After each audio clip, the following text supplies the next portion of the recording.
Nah, ada yang bertanya kepada saya, Mas Abdal, bagaimana kalau saya sudah bergabung menjadi mitra agen PTBS? Apa yang harus saya lakukan pertama? Nah, teman-teman semuanya, ketika Anda sudah bergabung menjadi mitra agen PTBS, yang pertama yang harus Anda lakukan adalah pelajari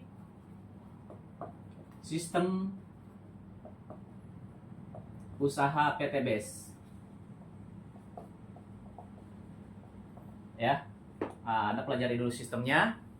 Kemudian Anda ikuti arahan mentor pembina Anda atau sponsor Anda. Ya. Nah, bisnis PTBS ini saya ibaratkan seperti Anda sekolah. Ya. Nah, sekolah itu pertama yang kita lakukan adalah mendaftar. Ya, mendaftar. Kemudian setelah kita mendaftar, baru kita mulai belajar. Ya. Nah, apa yang kita pelajari di sini tentu saja adalah pelajaran-pelajaran yang ada di sekolah. Mulai dari bahasa, mulai dari agama, seni, budaya dan lain-lain sebagainya. Nah, semua kita pelajari. Oke. Nah, di bisnis ini pun sama. Bagaimana supaya kita bisa mengenal PTBS ini lebih dalam? Tentu pertamanya kita harus mendaftar menjadi mitra agennya, mitra usahanya. Kemudian kita baru pelajari sistemnya. Ya. Nah, kalau kita sudah menjadi mitranya, otomatis kita sudah bisa masuk pelajari sistemnya. Karena apa? Kita sudah menjadi bagian dari PTBS.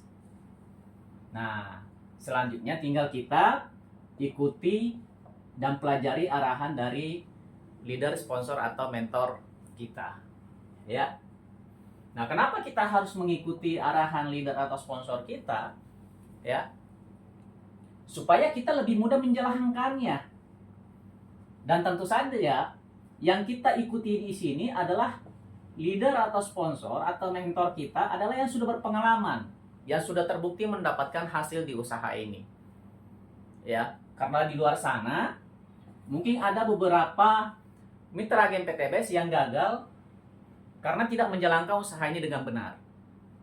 Maka dari itu kita sangat penting untuk mengikuti strategi bisnis yang diajarkan oleh leader yang sudah berpengalaman. Ya. Oke. Nah, setelah kita mendaftar, kemudian kita pelajari sistemnya, kemudian kita ikuti arahan bimbingan dari mentor kita atau dari sponsor kita, ya. Nah, apa yang kita lakukan langkah selanjutnya? Nah, tentu saja kita lakukan adalah belajar sambil praktek. Ya. Belajar sambil praktek. Apa yang kita praktekkan? Bagaimana cara menjalankan usaha ini dengan benar, bagaimana cara kita menjalankannya dengan strategi yang diajarkan, bagaimana cara kita melakukan presentasi, bagaimana cara kita melakukan follow up. Ya. Nah, ini adalah bagian praktek yang harus kita lakukan. Ya. Nah, apalagi yang harus kita lakukan? Kita lakukan ini belajar plus praktek. Belajar plus praktek. Prakteknya apa? Jalankan bisnisnya, belajar follow up-nya, belajar presentasinya, belajar strateginya. Ya. Nah, itu teman-teman. Jadi banyak hal yang harus kita pelajari. Lakukan ini secara kontinu. Kontinu dan terus-menerus. Sama seperti saat kita di sekolah, pelajaran ini entah itu bahasa Indonesia, entah itu agama, kesenian, budaya dan sebagainya, kita belajarnya kan berulang-ulang. Ya. Nah, kemudian semakin kita banyak belajar, semakin banyak kita praktek, insya Allah kita akan semakin menguasai materinya. Ya. Pasti kita insya Allah cepat atau lambat bisa menguasai materinya. Semakin kita rajin, semakin kita konsisten, maka makin banyak juga pengalaman yang kita dapatkan. Ya. Nah, masalah hasil, insya Allah itu akan mengikuti dengan proses yang kita lakukan. Jadi nggak perlu khawatir masalah hasilnya, karena kalau Anda sungguh-sungguh menjalankannya, ya, insya Allah hasilnya pun juga pasti akan mengikuti secara perlahan. Gitu ya teman-teman. Nah kemudian mungkin di sini ada beberapa teman yang sudah menjalankan usaha ini. Kita semua melakukan proses yang sama, ya. Kita melakukan proses yang sama. Begitu mendaftar, kita mulai belajar sistem, belajar strategi, belajar menjalankannya, praktik dan sebagainya. Kemudian kita belajar duplikasikan. Nah, di sini kita pasti banyak ditolak ya. Banyak orang menolak kita dan banyak yang tidak percaya. Ya, mungkin karena kita tidak kenal atau mungkin karena kita belum mendapatkan hasil dan lain sebagainya. Jadi kita banyak ditolak. Banyak alasan orang menolak kita. Bisa karena dia masih ragu, bisa karena dia nggak punya modal, bisa karena dia nggak percaya, bisa karena dia menyamakan usaha ini sama dengan bisnis MLM yang pernah ada atau yang pernah mereka jalankan. Ya, tapi jangan khawatir. Ya, jangan khawatir. Apabila Anda banyak ditolak sama orang, itu akan semakin menguatkan mental Anda. Ya. Semakin menguatkan mental Anda, menguji kesabaran Anda. Sehingga akhirnya apa? Kita selalu berpikir yang positif. Selama kita menjalankan usaha ini, kita sudah belajar, kita sudah praktek dan sebagainya, coba kita lakukan evaluasi.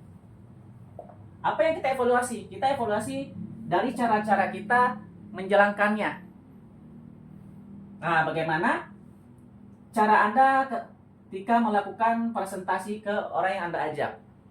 Bagaimana cara Anda melakukan pendekatan dan follow up ke mereka? Nah, ini harus kita evaluasi. Oke? Sama ketika kita di sekolah. Semua mata pelajaran yang pernah kita pelajari, ada masanya dalam 1 minggu atau dalam 2 minggu kemudian kita ada namanya pelajaran evaluasi. Ya, dulu waktu saya sekolah di SD, itu setiap minggu itu kita ada namanya pelajaran evaluasi. Kita evaluasi semua pelajaran yang pernah kita pelajari, ya, gitu teman-teman. Nah, di sini ketika kita mengevaluasi, pasti banyak hal yang kita temukan, ya. Mungkin cara kita menjawabnya kurang tepat, mungkin cara kita follow up-nya kurang tepat. Mungkin kita cara penjelasannya kurang tepat. Itu yang harus kita evaluasi. Makanya kita harus rutin dan atau continue terus belajar dan praktek. Ya. Nah, gitu teman-teman. Ada yang paling terpenting di sini, ya. Anda harus punya komitmen. Anda harus punya komitmen, kesungguhan. Kemudian Anda harus punya tujuan. Ya, Anda harus punya tujuan atau impian. Ya. Nah, kalau Anda punya komitmen, Anda punya kesungguhan menjalankan usaha ini, dan Anda punya tujuan, artinya Anda sungguh-sungguh menjalankan usaha ini karena tujuan Anda ingin sukses. Sukses yang bagaimana yang Anda inginkan atau yang Anda impikan? Ya. Contoh, Anda ingin merubah nasib Anda. Anda ingin terbebas dari hutang dan riba. Ya. Anda ingin punya penghasilan passive income setiap bulan. Anda ingin punya penghasilan setiap hari atau setiap minggu. Ya. Kemudian mungkin Anda di sini pengen punya motor cash, mobil cash, ya. Ingin punya mobil Pajero cash, bahkan rumah luksuri 1 miliar. Nah, ini adalah impian.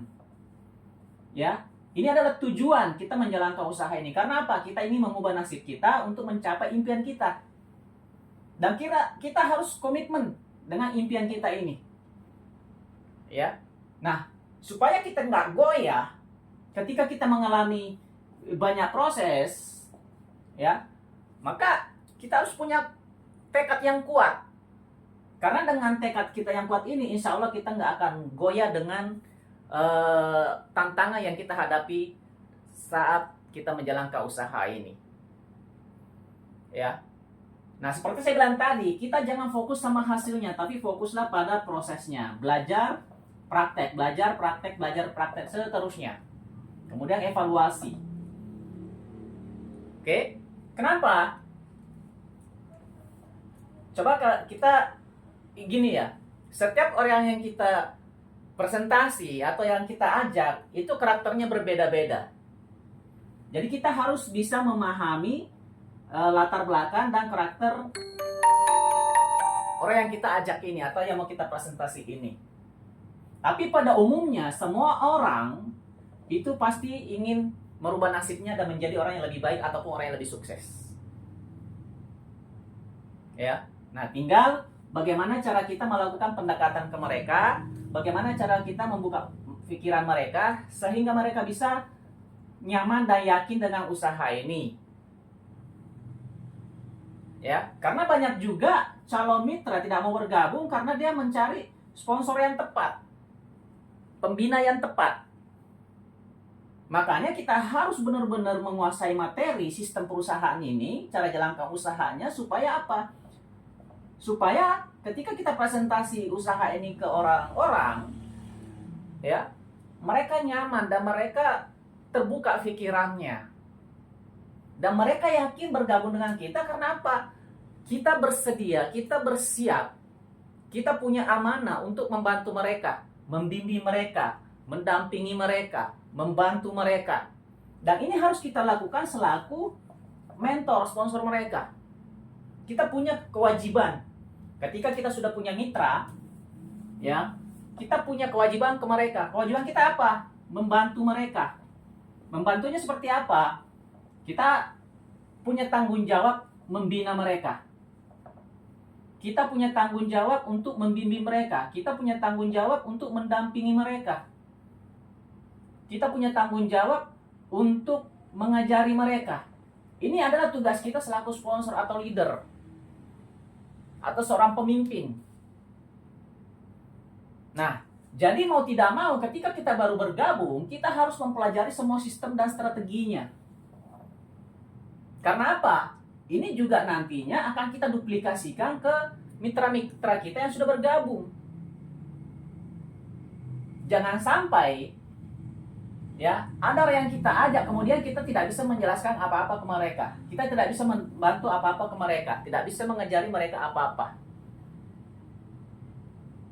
Ya, karena tujuan kita berbisnis di sini bukan hanya ingin memperkaya diri, tapi ingin membantu sesama kita supaya mereka juga bisa sukses dengan kita, bisa sukses bersama-sama.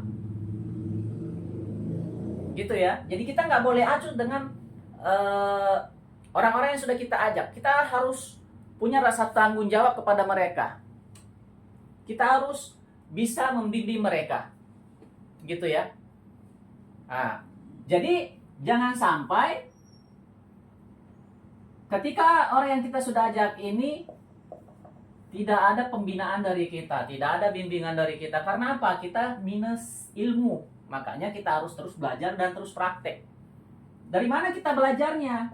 Mulai dari tim kita, dari leader-leader yang sudah berhasil, entah itu secara offline ataupun secara online. Ketika Anda menemukan orang yang mengedukasikan tentang PTBase, ya, para leader-leader yang sudah berhasil mengedukasikan tentang PTBase, entah itu di TikTok, di YouTube, dan lain sebagainya, tidak ada salahnya Anda di situ menonton. Anda perhatikan cara-cara dia menjelaskannya. Anda perhatikan bagaimana dia bercerita tentang pengalaman dia, bagaimana dia menjalankan usahanya. Karena jelas semua mitra-mitra PTBase yang berhasil, ya, itu prosesnya sama, belajar dan praktek, belajar dan praktek, belajar dan praktek, dan terus menerus, dan itu dia lakukan secara konsisten tanpa henti. Karena apa? Mereka benar-benar sungguh-sungguh ingin merubah nasib mereka jauh lebih baik dari sebelumnya. Ya. Nah, jadi setelah kita bergabung di usaha ini, kita harus mengubah mindset kita, pikiran kita, dan kita harus banyak bergerak. Dalam arti kata, kita harus banyak belajar, kita harus banyak praktek, dan terus mengupdate diri. Ya, insya Allah, kalau ini Anda lakukan sungguh-sungguh dan konsisten, hasilnya ini cepat atau lambat pasti Anda akan dapatkan. Karena kuncinya adalah di sini. di saat Anda presentasi dan follow up, bagaimana Anda membuka pikiran para calon-calon mitra Anda, bagaimana Anda membuka pikiran mereka, meyakinkan mereka, sehingga mereka mau bergabung dengan Anda. Oke? Nah, jadi teman-teman, kalau ada di luar sana mitra-mitra PT BES yang dulunya bergabung, kemudian mereka gagal, Anda tidak perlu khawatir, tidak perlu mendengarkan mereka. Karena apa? Mereka tidak berhasil pasti karena tidak menjalankannya dengan sungguh-sungguh. Ya, dia tidak mau belajar, dia tidak punya mentor yang bisa membimbingnya. Kemudian dia juga menjalankannya tidak penuh keyakinan. Ya, sehingga dia stuck. Karena apa? Dia tidak mau belajar sungguh-sungguh. Dia tidak pernah praktek sungguh-sungguh dan dia tidak melakukannya secara konsisten. Dan bisa jadi impian dia hanya impian setengah-setengah, hanya punya kemauan, tidak punya tekad kuat untuk mewujudkan impian dia. Sementara perlu kita ingat bahwa ketika kita mau bergabung di usaha ini, pasti kita awalnya punya tujuan. Ya, tujuan awalnya adalah pasti ingin merubah nasib kita. Nah, semua orang mau melakukan ini. Tapi tidak semua orang mau konsisten berjuang untuk mewujudkan impian tersebut sampai mereka mendapatkannya. Oke, teman-teman, kembali saya sampaikan bahwa kalau mau berhasil, maka Anda harus terus belajar, praktek, terus-menerus lakukan itu secara konsisten tanpa henti. Ya, dan lakukan selalu evaluasi di setiap minggu setelah Anda melakukan perjalanan usaha ini. Selalu evaluasi apa yang harus saya lakukan, apa yang salah, yang mana harus saya benahi. Ya, oke teman-teman, mudah-mudahan ini bermanfaat sehingga insya Allah menjadi suatu motivasi. Mudah-mudahan apa yang saya sampaikan ini bisa Anda lakukan dan insya Allah kita bersama-sama di sini kerja secara tim, secara kompak dan insya Allah bisa sukses bersama-sama. Demikian, assalamualaikum warahmatullahi wabarakatuh.